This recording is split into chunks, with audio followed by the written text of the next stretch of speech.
This is Maffer Gulamina. I'm a first year DMA flute performance, and today I will be presenting on Carl Reinecke's Concerto for Flute and Orchestra, Opus 283. And I hope you enjoy. I will be mostly talking about the historical background of Carl Reinecke and his life in his early childhood and later life, and how he came to write this concerto. And then towards the end, we'll talk a little bit about the music and some of his notation and all that he put in it. So hope you enjoy. So a little bit about Carl Reinecke. Carl Reinecke was a German composer from the middle of the Romantic era.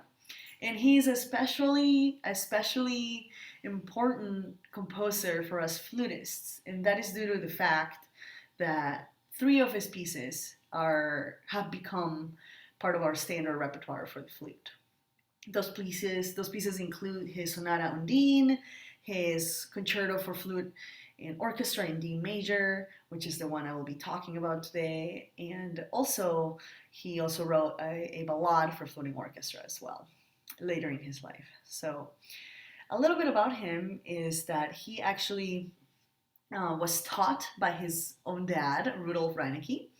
And it's very interesting that it was his own dad that was his teacher. So he was teaching him violin, he was teaching him piano, and all of the fundamentals of basic music theory and harmony. So you could say he was truthfully his very first teacher. And it was due to this that Carl Reinecke became a very good pianist, extraordinary pianist, I would say, and from a very young age. And I think this actually drove him to start touring when he was actually still a teenager. It was during his late teen years that he actually started touring around Europe with a violinist who was actually known for being Niccolo Paganini's biggest rival. And so that was very interesting. His name was Heinrich Wilhelm Ernst. And so when they were touring around Copenhagen, this was a very important moment in his life because this is what drove him to eventually be introduced to a very important person. His name was the King Christian VIII, and it was thanks to him that he eventually got a job as a court pianist, which at the times this is how musicians made money. It was a very great source of income.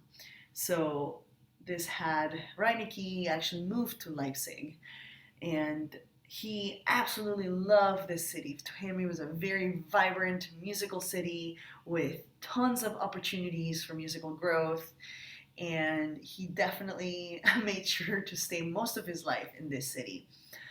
He started, getting involved with music publishers and composing, conducting, playing the piano. He really was a truthful do-it-all. So I think the city really helped provide him that environment where he felt like he could do all of these things at a high level of caliber of music. So it was also here where he met some very important composers such as Schumann and Mendelssohn.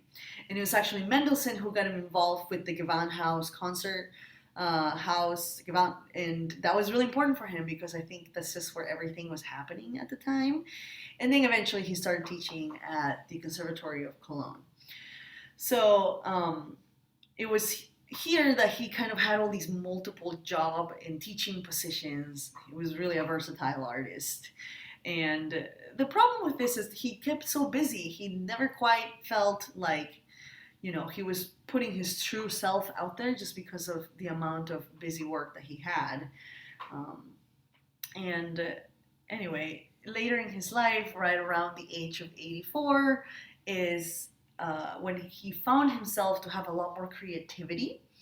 Not sure if I mentioned this earlier, but he had this conflict of dualism because he was a classicist, but then he also wanted to explore what the progressives were doing. He even wrote the Undine earlier in his life, and it was very programmatic. I mean, we had a whole story behind Undine and this water nymph, and he really included all of this in his music. Yet when he was older and he actually resigned from a few of his teaching positions, he he found himself thinking about what else he could do with all these ideas in his head.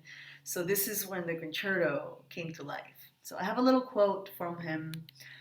I won't read the whole thing, but I just want to say a little bit about how he felt during this time in his later life. I quote, I am overjoyed above all that I still have strength and desire to create, and that my newest works do not carry the stamp of old age, as sincere men have assured me. Still, the musical world will pay little notice, since I have not been progressive with the times. But with full conviction, I have remained true to my former perceptions of art, though I cannot and may not follow the way that modern composers went. In my opinion, they do not lead to a desirable goal, and I do not consider their so-called achievements as progress, etc., etc. So I won't read the whole quote, but it's interesting that this is the way he felt, because actually the music that he ended up writing during this time is some of our most important repertoire in the flute world. So I think he was undermining how great these pieces of music would be. So how he came to write the concerto was he was friends with the Gewandhaus flute player Maximilian Schindler. And one of the things we can see in his music actually throughout the score is that there's a few breathing marks, like breath marks, throughout the score, and these breath marks are actually most likely the flutists' ideas and suggestions while Reinecke was working with him while writing this piece. And this was actually pretty common practice. We can especially think of like the Mendelssohn and Brahms violin concertos, and there's markings in there that come from the performers that the composers were working with at the time. So it was that same type of tradition of working back and forth and collaborating with each other. Also, one of the other things that we can see in the orchestration is the ability for Reinecke to really truly do the orchestration tastefully, and that means allowing these intimate moments between the big ensemble, the orchestra, and letting the flute, not the loudest instrument, still be able to shine through these intimate moments without feeling overpowered by the ensemble. This practice was not well done at the time for flute players, as we were still trying to figure out how to make the flute sound loud, and the BEM flute from the BEM system was just starting to become popular. They were still stuck with wooden flutes, and the silver flute, the BEM silver flute, was just starting to become as like this new idea that, oh yeah, the flute can sound a lot louder this way. So he definitely allowed for it to still cut through the ensemble. So yeah, and one of the most interesting things that I want to mention about him writing this piece too is his desire to write a piece of music for this instrument that was not just for the purpose of being virtuosic. Up to this point in our repertoire, in the flute repertoire, the pieces were just show pieces. All of our repertoire was just meant to exhibit how fast and how virtuosic we can sound. Yet, when you take a look at the violin repertoire of the same time and period, we can see they have this giant amount of gorgeous, beautiful, deep music that we didn't have. And Reinecke wanted to change that. He wanted a truly intimate, deep, not necessarily crazy virtuosic piece that could showcase the flute in this way.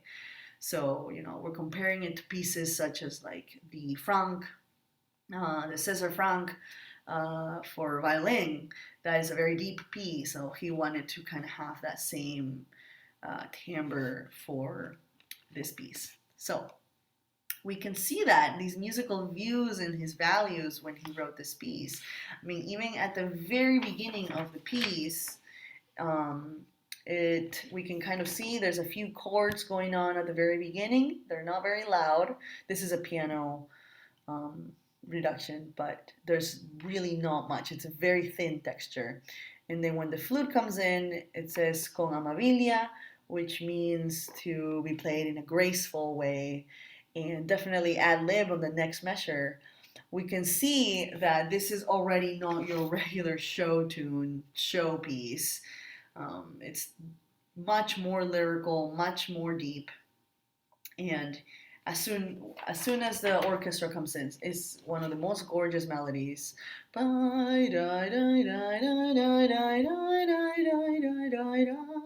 It's very beautifully orchestrated. Um, and he'll write things such as Vitromend, which means dreamy, and then on the back, he just has a lot of things. This is very typical of the Romantic era. Composers are very picky, and they write so much in the music, and they really want all of these little timbre changes and color changes and rubato moments, a tempo, and they provide all of these adjectives. Even here, at the a tempo, we have con calore, which means with warmth.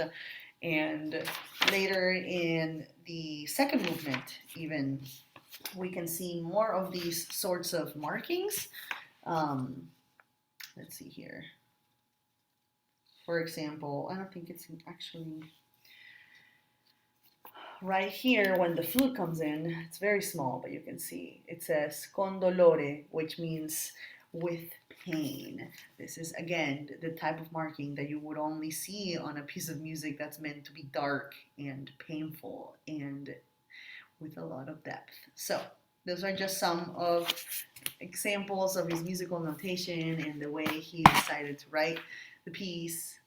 So it is clear that he was very committed to making sure this piece came out this way. So in conclusion, the performance practice of this piece is very much like the Romantic period, especially more on the classicist side. Not so much programmatic, but more just pure music for the sake of music. So that was definitely their view in the earlier time of the Romantic period. And his piece went on to fight the test of time and has become a staple of the flute repertoire. So I hope you enjoyed this presentation, and hope you have a good rest of your day. Thank you.